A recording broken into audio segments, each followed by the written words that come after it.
who knows what Christmas is all about? Well, that's one heck of a question, isn't it?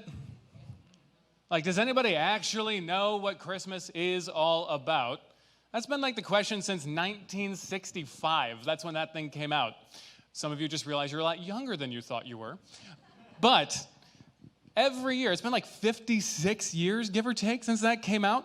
Right, and every year, that's one of those stereotypical things about Christmas, like the Charlie Brown Christmas special. And that always has that emotional climax in. Does anybody actually know, like, the real, like, purpose and meaning that we actually do this thing?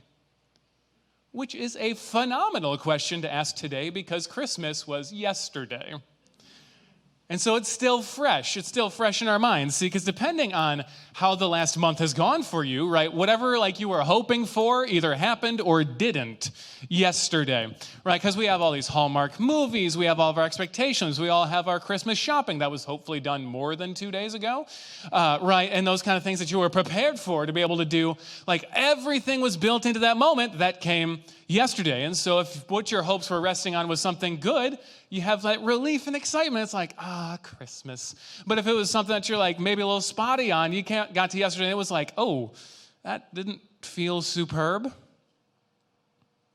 But now's a great time to be asking this question so that we don't miss a moment or lose like a potential lesson that we can learn from it. And so that's just the question we're going to be locking in on today of, okay, so what was that Christmas thing all about?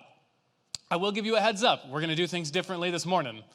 I'm very aware that I have a very like normal way that I go about preaching sermons, and it's that, okay, we like read a Bible story, we learn more about that Bible story, and then we apply it, and then we go home. We're going to do the sermon in reverse. So we're going to start with all the things that Christmas is not about. We're going to spend some quality time on that, and then we will get to the Bible and actually be able to kind of reset on that. I promise you, we will read the Bible. Okay? I'm with you, you're with me, we're a team. We'll figure this out, we'll get through this together. But because of how many expectations we put on Christmas and how much we behave like it might be about some different things, what we actually have to do is kind of peel off layers of that onion so that eventually we get to the core of what it's about, but we actually have to take the energy and time to actually remove some of those false layers or like maybe misplaced ones that kind of seem like they're the point. Make sense? Are you with me? Are you awake? Yes. Nice. We are getting there. We are getting there. We gave you an extra hour to sleep today to get that like Christmas eggnog hangover done or whatever's going on so we can be together, all right? All right. Wow, we went from everybody to one guy. But Jarrett, this is why we're friends. We're right here. All right, so we're going to start unpacking layers of the onion. Okay, first thing that Christmas is not about, presents. Okay? Right? Like, I know that sometimes, like, you get, like, something as a gift. You're like, yay, oh, my goodness, where did you buy this? I love it. Did you find it on Etsy? I love it. Right? But some of you gave a gift yesterday, and someone opened it like, oh, my goodness, where's the gift receipt?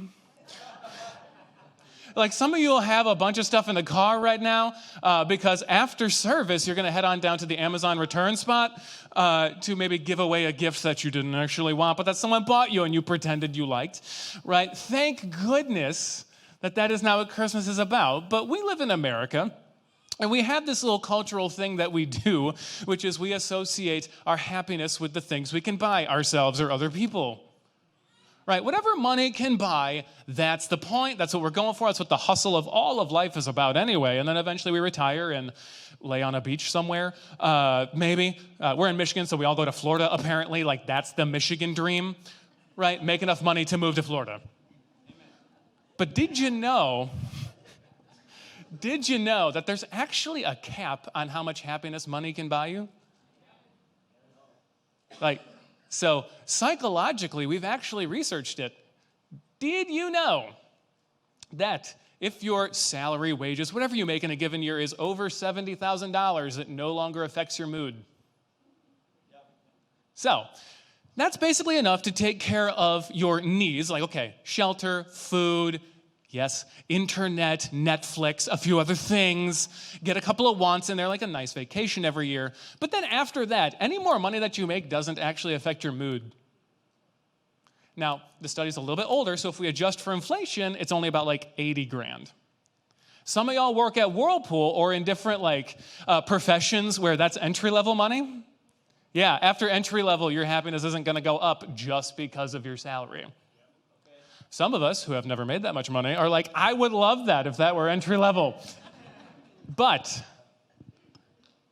there's actually a cap on what money can do for you, which also means there's a cap on what the things you can buy with money can do for you. Thank goodness Christmas is not centered on the quality of the gifts that you can buy other people or receive from other people. Second thing that Christmas is not about, it's a good thing, but it's not the center of the point, time with family and friends. First of all, if you have a family, spend time with them. If you have friends, spend time with them. Those friends that you've over time adopted to consider as family, right? Spend time with them. It's a very, very good thing, but it's also not the key point of Christmas. Some of y'all are more annoyed today because you had to hang out with that family yesterday. It happens. Right? And sometimes it's just a matter of you actually enjoy your family, but you overbook yourself. You know that where you don't want to disappoint anybody. You want to make everybody happy, but you overdid it a little bit. And so you tried to do everybody's Christmas thing, right? So I remember when Abby and I, my beautiful, beautiful wife Abby, when we first got married, the first Christmas that we weren't actually in the state for, so we come back from Indiana because I was in college at the time, and we were like, okay, we've only got a week in Michigan, so we're going to do it all. And so we started. We did family Christmas with my mom. And I'm one of those wonderful people that has a blended family, so you get extra Christmases, right? So we did Christmas with my mom one day. And then the next day, we did Christmas with my dad. And there was an extended family Christmas the next day. And it's oh, okay, cool. Yeah, we'll do that one. And then we drove the other hour to go see Abby's family the next day. And we did Christmas with them. And then they have an extended family Christmas. And so we did that with them. And then the next day after that, we did the extended family Christmas where you don't exchange gifts, but you all just drink punch and hang out and high five, right? We did that Christmas party, and then we thought the brilliant move would be to end all of that travel and business and workings and everything else by going to see some friends and doing some friends Christmas on that last evening that we would be in Michigan. And our entire drive there from Kalamazoo to Grand Junction, which is where the friends were, and Kalamazoo is where Abby's family lives, that entire hour there, we weren't per se fighting, but we were not happy. It's one of those, you ever had that argument where you just exchange grunts where you're and you don't know why that tension's building, right? It's just starting to go toward the top, and you're we're doing more things. And so we get to the place, and we have a system where Abby packs and unpacks, and I'm the pack mule that carries everything. And so Abby saunters her way on into the house. She's hey, friends. She sits down. They're oh, it's so good to see you. And then in comes Chad with all the bags. And I'm just huh? And there's one more bag because we've been out there for, a week away from home. And so I grab the last bag. And they're all sitting there looking at me what is wrong with you? I don't think Chad's happy. You throw the last bag down. I plop down. They're do we need some counseling? How are you? You okay? You ever walk into a room and everyone's head kind of tilts with that are you okay? Yeah, they gave me one of those. And that's at that moment you realize that you might be the problem, right? But we had just overdid it. You can overdo it with good things. So our philosophy now is that rather than only disappointing one person, we disappoint everybody. And so Christmas Day, we just hang out with ourselves. And then we do different family things around that. But also, time with family and friends. Please take that time. Spend that time. Enjoy the fact that you have people in your life that care about you and that you get to care about. Also, not the actual point of Christmas. Another one that's not the meaning of Christmas, snow. First of all, God decided to decorate yesterday with rain. Christmas still happened. Yay. Fourth thing that Christmas is not about, just me skipping along. That's the funny. You never know what's going to drill down on the funny bone, by the way. Apparently me just skipping right along was the thing. All right, so fourth thing, Christmas is not about, it's just traditions. Like we got songs, eggnog, Santa, lights and trees and all the other stuff. Like those, again, are good things. They're enjoyable things and they're wonderful things. But they're not necessarily the point. They help us like kind of shape around it. But also, I got this weird thing. Like I've got a little bit of a beef with Christmas music. I can sense that you're about to turn on me. Please don't. There's like two kinds of Christmas music, okay? There's the stuff about Jesus.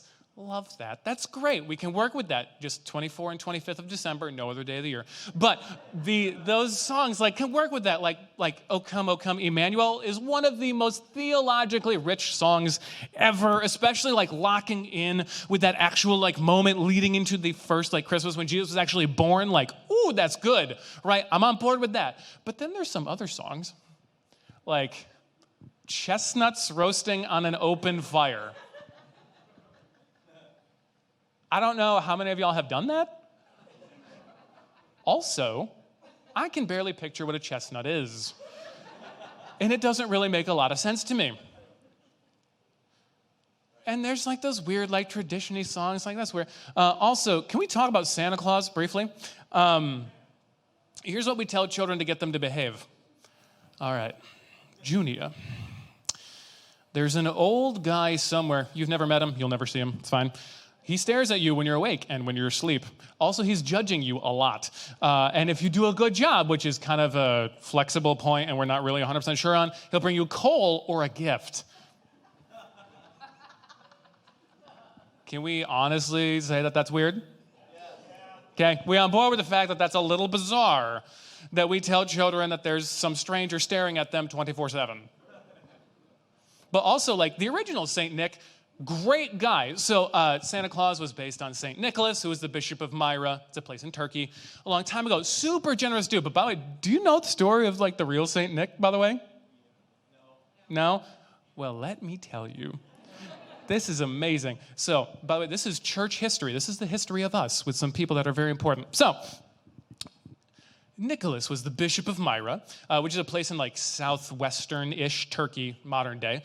And it lived in about the 300s AD. And one of the places that he went was this place called Nicaea, because he was an important guy.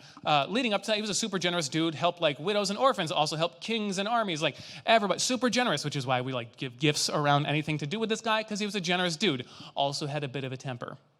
So, I know, it's gonna get better. So, he went to this place called Nicaea because after Christianity stopped being an oppressed religion, we had to get together to figure out how we were going to teach other people who Jesus is. Hence, Council of Nicaea. You can read about it. It's a wonderful, important thing.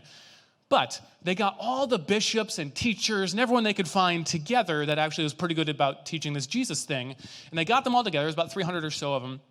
And they got them together, okay, how are we going to teach who Jesus is? What do we like agree is his nature? Like, is he God? Is he human? He's both, but like, how does that work? Like all those kind of things. And what they did was they had like, everyone would just sit on the one side and then whoever was speaking would get their turn at front and they would all just listen because they're bishops. They're reserved people.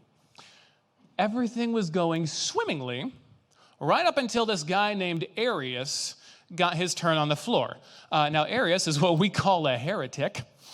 Because his whole teaching on Jesus was that like Jesus turns out not God, but like he was super cool, like God's first and greatest creature, but not the creator, and then like other heretical things like that. And so, by the way, we believe Jesus is God. That's like core tenet of Christianity. Okay, you with me? Does that make sense? Awesome. So Arius is doing his whole heresy thing over there, and Nick, jolly old Saint Nick, is just sitting there respectfully for a hot minute, just letting this go on. But he loved his Jesus. And he was not about to have too much more of that. But Arius went on and on and on. And the story goes that Nick, having heard too much of this guy, decided, knocked him out. Boom. That's the original St. Nick. He spent some time in prison for that. So to celebrate Christmas, we're going to host Overflow cage fights. If anybody can beat Pastor Elijah, you win. It won't work. But also, What an attachment to Jesus, by the way, that you actually stand up for him in that way. Probably should be a little less violent, right? Love your enemies. That'd be important. But also like the traditions that gave rise. Thankfully, we attach to the more positive things about him. The fact that he was a generous dude, looked out for other people, gave a lot of gifts, looked out for the high and the low, and everyone in between, and people that you would normally forget about. Generosity was a great, great thing. It's awesome. But Santa Claus, not the point of Christmas. Last one, that's not the point of Christmas, and then we'll get to the Bible and we'll get to reread with some fresh ears. Nostalgia, not the point of Christmas. Like nostalgia is that thing where it's like, I just want it to feel like it did when I was a kid. That like emotional, like, it's not an emotional high, it's like one of those like really cool feelings where you're like, everything feels so good in the world. You know? And don't get me wrong, like, now that I have a family, that feeling is much more like present. Now, normally, so there's a reason I picked being on the Grinch movie at the beginning of this series, because that's typically how I feel about most things. Pray for me.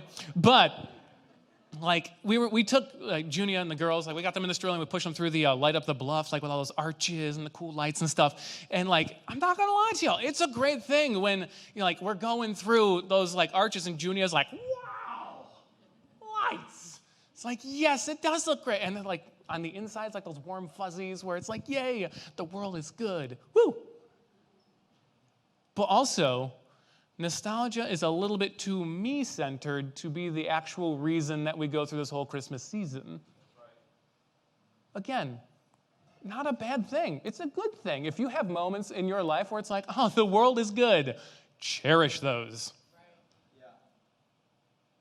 But what are we left with when we if we remove the good feels, the nostalgia, the traditions, the Santa Claus, tell some funny stories about the actual Saint Nick, and then we remove the time with family and friends and the presents and the snow, and we remove absolutely all of that. What are we left with? Jesus. Yes, if you're ever confused in church, just blurt out Jesus, we'll be okay. Yes. So when we've removed all the different layers, when we've actually peeled down to the core of what we have, now's a great time to reread a very familiar story to you and just let it sink in through your ears and through your conscience and let it really just lock in today. So you don't got to turn there, it'll be on the screen for you, but just want to read that really familiar spot in Luke chapter 2 to you again. In those days,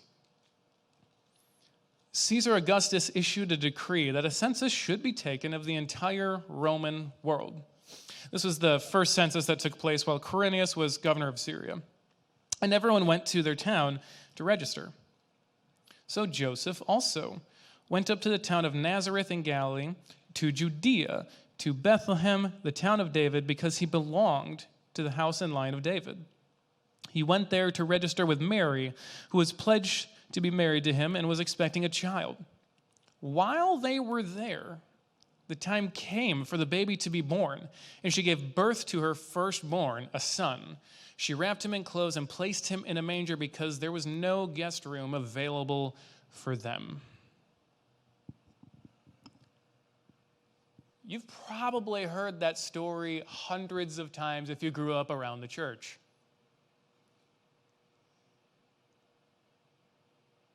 But do you realize the earth-shattering reality that just happened? God, in all of what we mean when we say the word God, all present, all powerful, all knowing, good, has the power to smite and also the power to create everything heavens and skies and give us knowledge how to build square buildings and also how to lay grass out in the lawn and actually water it and fertilize it, and the God that actually gave us creativity and energy and the ability to work and to make money, and also the idea of how to actually build a society, the God of the world gave us the wisdom and knowledge of how to do that. God, and all that it means when we say the word God,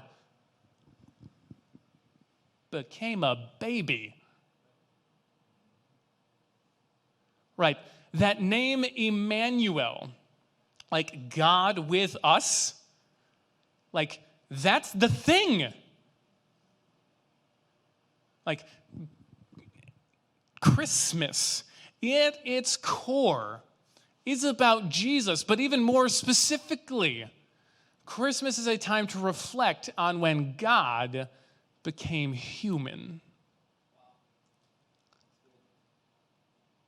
There's a really old theological exercise that I can honestly not remember who did it first, so generically, thank you, whoever came up with it. But it's this saying that in Jesus, God became human without ceasing to be God. Like, the all-powerful became limited while still somehow being God. The invincible, undefeatable, top of the pile, hierarchy always over top of that God, became vulnerable. Perfect power became weak.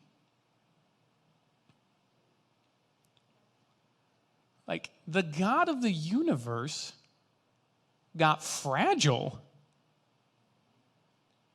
and was still somehow God.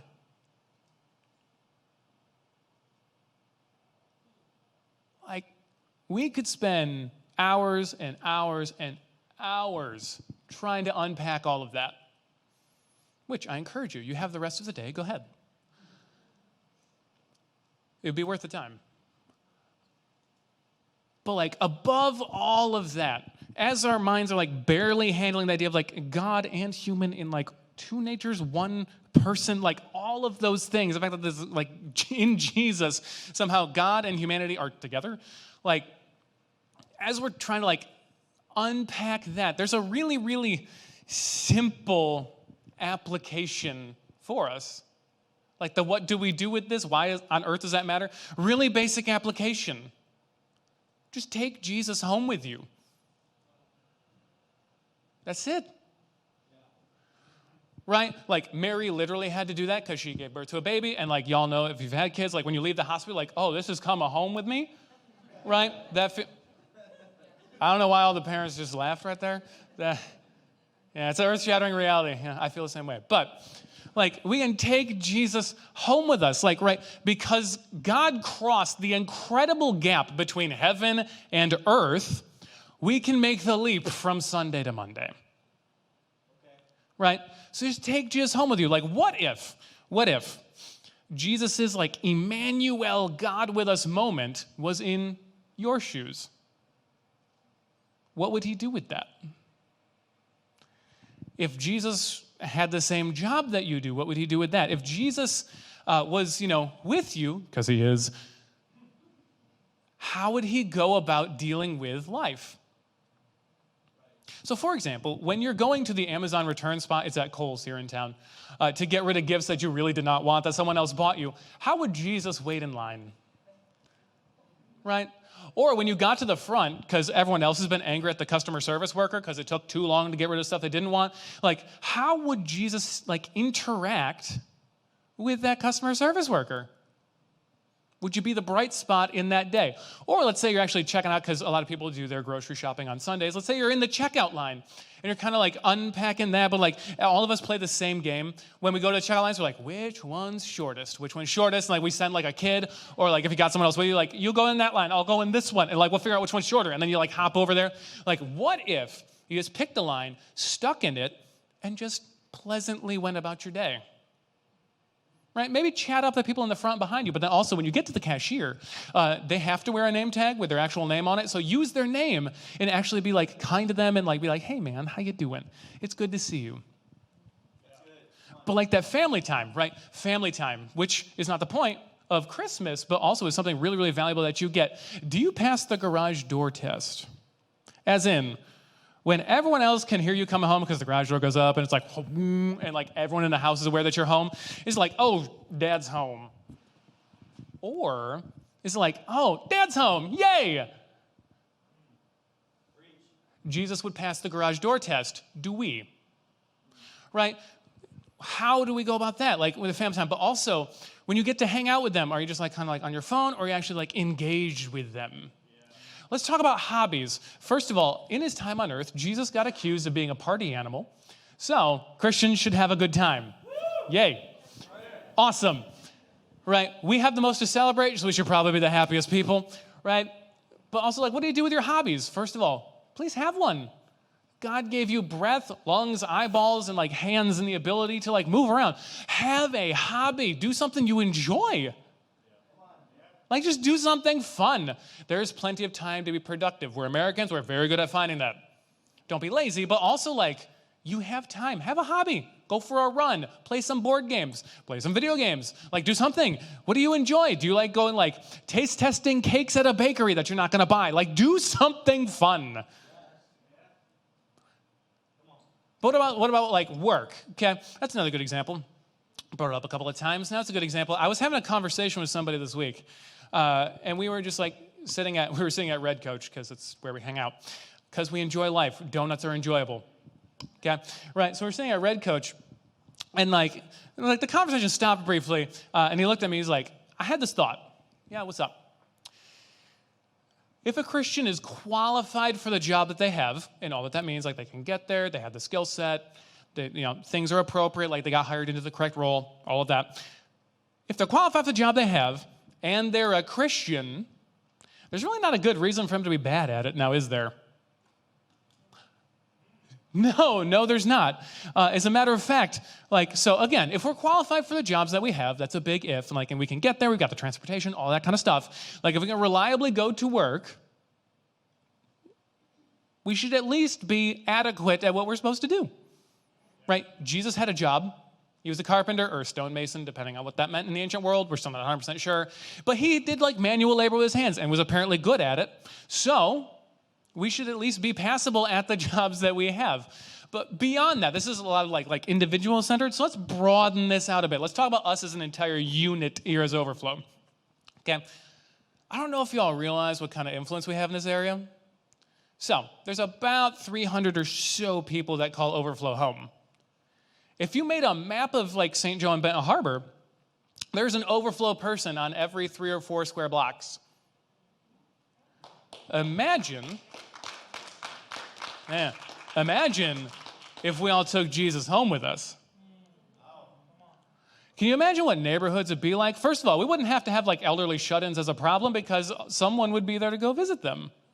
Like different like issues of like poverty and social lack of resources would start to be alleviated because the people on the block would begin to share with one another. We would actually have people that feel encouraged and not just like down in the dumps because of life, because somebody encouraged and that had some hope was actually on the block with them.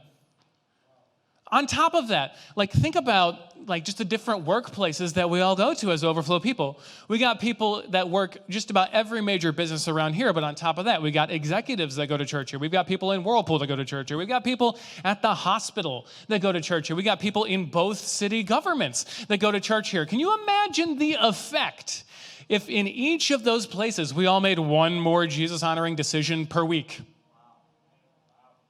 Talk about a transformed area. That's some good news that could really start popping into people's lives, because we can actually make environments where it's like, hey, you want to go to work here because the people are actually going to care about you. Hey, you actually want to work here because there's people that are doing good things with the money that they have. Like, hey, you actually want to like be a part of this community because the fastest way to develop a community is through work. And on top of that, so if we take Jesus to work with us, we take Jesus home with us, we take Jesus out to coffee with us, like we can see amazing, amazing things happen. All of that wrapped into is us just being like, okay, if Jesus had his Emmanuel moment in me, how would that go, right? It's a really basic thing. I understand that, but think about it. You're the Jesus that people are going to see. You're that person people are going to see. Like there was that long, long time of history where like the people of God in the Old Testament were like, man, we wish Emmanuel would happen. We wish that would actually like happen and see. And then eventually Jesus came. You have people in your life who are like, man, I wish something would get better. You have people in your life that are like, man, life's okay, but there's probably something more that we could be going on and working with here. You have people in your world, in your network, in your area that you live near, that you work near, that actually could use some good news. You are the good news. Take it with you.